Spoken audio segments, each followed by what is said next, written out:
sir. Time now for This Week in Auto History, Mr. Mars. Yes, sir. We found a few things this week that are I thought were rather interesting. In 1893, Rudolf Diesel, there was really a guy named Diesel, he got his first patent on the diesel engine. Now, this is really important. And of course, the difference is it doesn't use a spark plug like a regular gasoline engine. It actually takes and uses high compression to create instead of a fire to start it.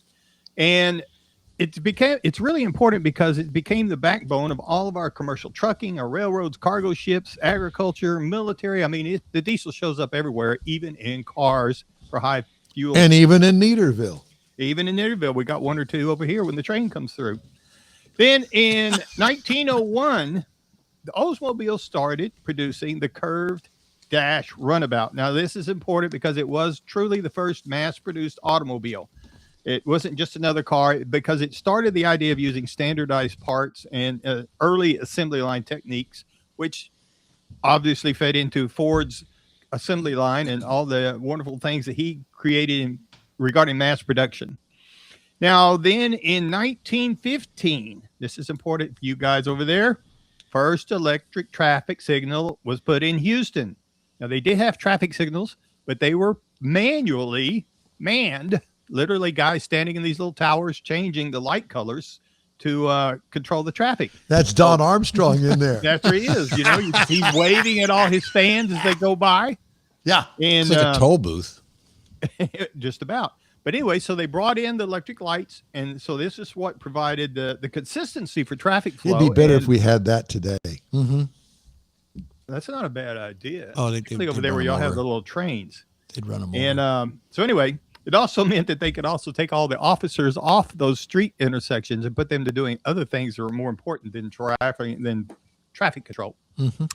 Then in 1953, the Watson Roadster was created. And it showed up at the Indianapolis 500 in the 50s and became the dominant design of the decade. Of course, if you didn't know it, it was built by A.J. Watson.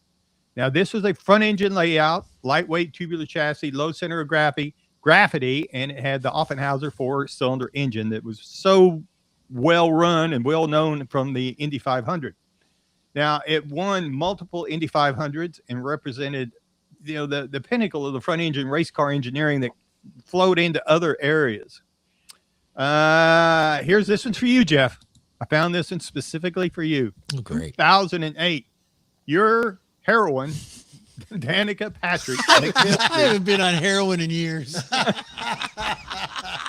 So she won a major open. She won her first open wheel race in North America, capturing the Indy Japan 300. There you go. So really it wasn't. Yeah, it was. She won it in Japan.